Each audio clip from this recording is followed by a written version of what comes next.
Bonjour à tous et bienvenue dans cette édition spéciale sur Congo Réveil. Aujourd'hui, nous revenons sur une annonce qui secoue la Côte d'Ivoire et qui fait déjà couler beaucoup d'encre. Le président Alassane Ouattara a confirmé sa volonté de se représenter à l'élection présidentielle du 25 octobre 2025 pour un 4e mandat. Pour analyser cette décision et ses conséquences politiques, nous recevons en duplex depuis Abidjan le docteur Arnaud Kouassi, politologue et spécialiste des affaires africaines, ainsi qu'un autre invité ivoirien qui nous dira ce que les citoyens pensent réellement de cette annonce. Ensemble, nous tenterons de comprendre les motivations du chef de l'État et, surtout, de savoir si les Ivoiriens sont prêts à accepter une nouvelle candidature de leur président actuel.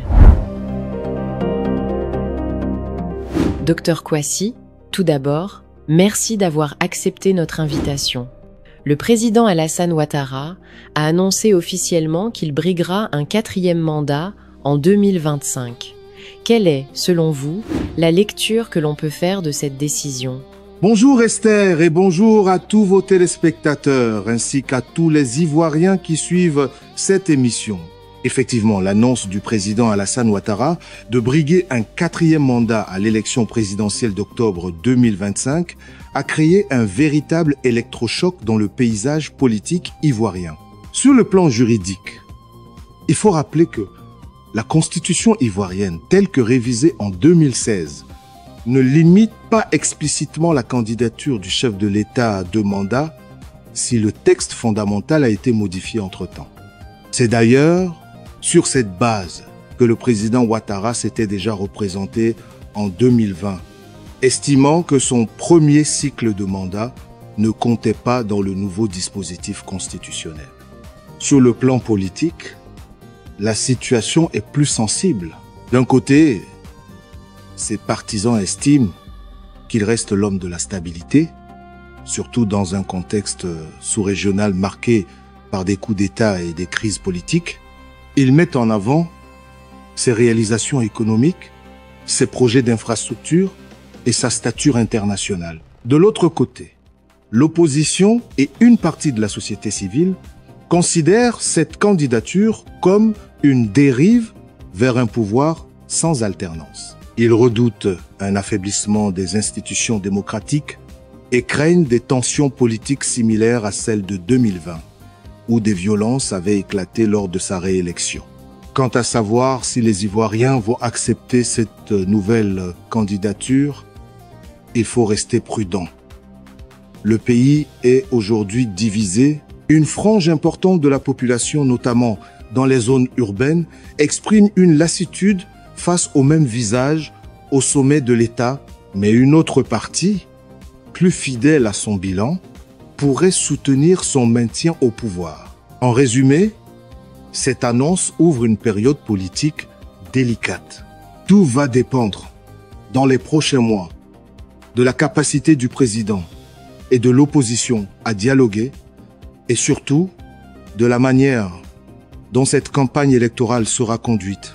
Docteur Kouassi, certains estiment que cette candidature risque de raviver les tensions politiques, voire de plonger le pays dans une nouvelle crise comme en 2020. D'après vous, la Côte d'Ivoire est-elle prête à vivre une campagne apaisée ou faut-il s'attendre à un climat tendu ? C'est une question centrale, Esther. La Côte d'Ivoire a connu, ces dernières années, une alternance entre des périodes de stabilité et des moments de forte tension. La présidentielle de 2020 reste un souvenir douloureux pour beaucoup, avec des affrontements et des pertes humaines. Aujourd'hui, plusieurs éléments vont jouer un rôle clé.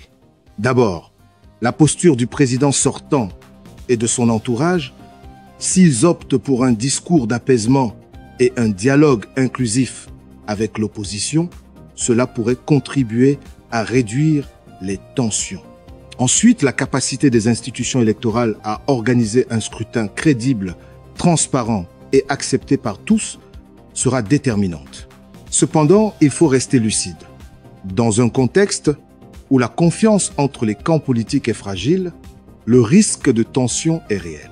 Tout va dépendre de la manière dont la campagne sera menée et de la volonté des différents acteurs d'éviter les discours et les actes qui pourraient attiser la division.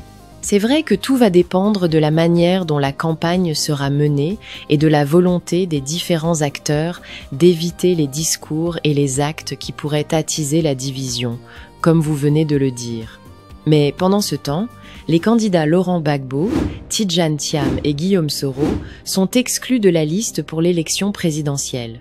Est-ce que, selon vous, c'est le pouvoir en place qui les a volontairement écartés, par crainte de représailles ou de devoir rendre des comptes si l'un d'eux arrivait au pouvoir? Et si cela s'avère vrai, ne pourrait-on pas y voir une stratégie anticipée pour éviter une chasse aux sorcières?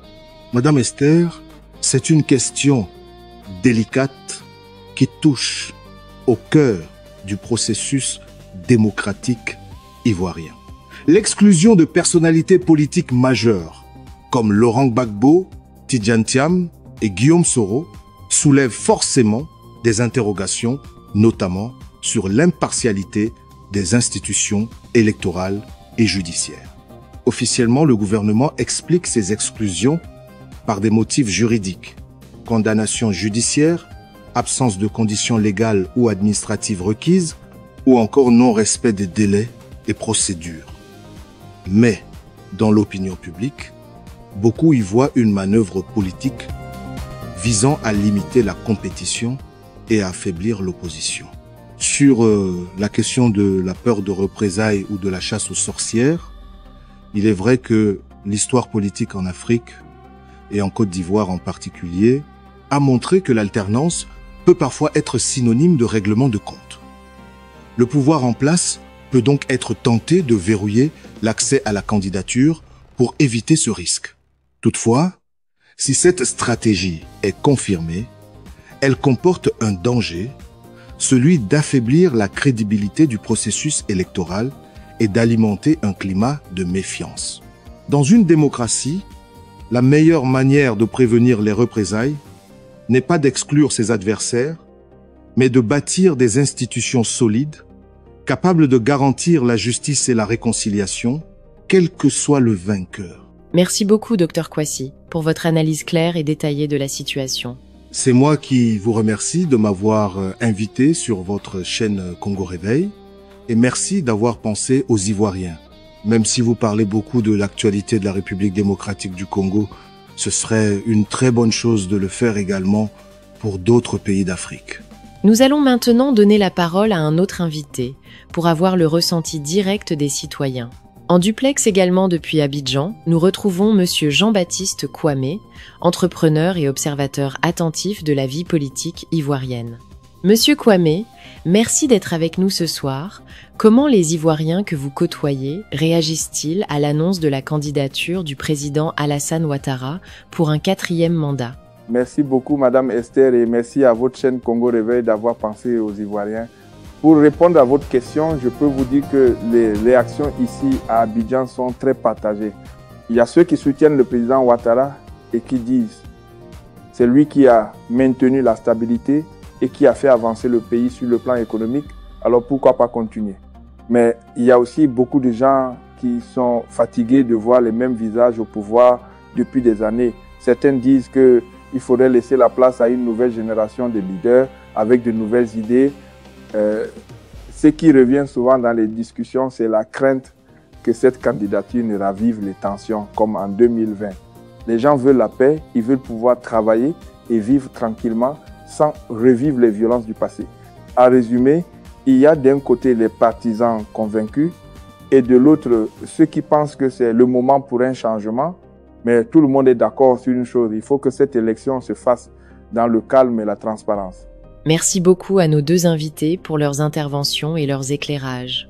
En écoutant ces points de vue, je retiens que l'annonce du président Alassane Ouattara de briguer un 4e mandat divise profondément l'opinion ivoirienne. D'un côté, certains voient en lui un garant de la stabilité et de la continuité, surtout dans un contexte africain où les crises et les coups d'État se multiplient. De l'autre, beaucoup estiment qu'il est temps pour la Côte d'Ivoire d'ouvrir un nouveau chapitre politique avec de nouveaux visages et de nouvelles idées. Ce débat dépasse d'ailleurs le seul cas ivoirien. Il pose une question de fond sur la démocratie en Afrique. La démocratie se limite-t-elle aux élections régulières ou doit-elle aussi garantir une réelle alternance et l'ouverture à de nouvelles générations ? Merci également à vous, nos fidèles abonnés, anciens comme nouveaux, pour votre soutien constant à Congo Réveil officiel. Nous préparons d'autres éditions spéciales sur la réélection de Paul Biya au Cameroun, de Denis Sassou Nguesso au Congo-Brazzaville et sur d'autres présidents qui se maintiennent au pouvoir depuis des décennies. Là encore, nous poserons la question, est-ce toujours la démocratie ou pas ? À ceux qui ne sont pas encore abonnés, je vous invite à le faire dès maintenant pour ne rien manquer. Nous vous apporterons des informations en temps réel sur la RDC, l'Afrique et le monde, avec précision et crédibilité. Je suis Esther Maël, votre présentatrice de cette édition spéciale sur Congo Réveil officiel. À très bientôt.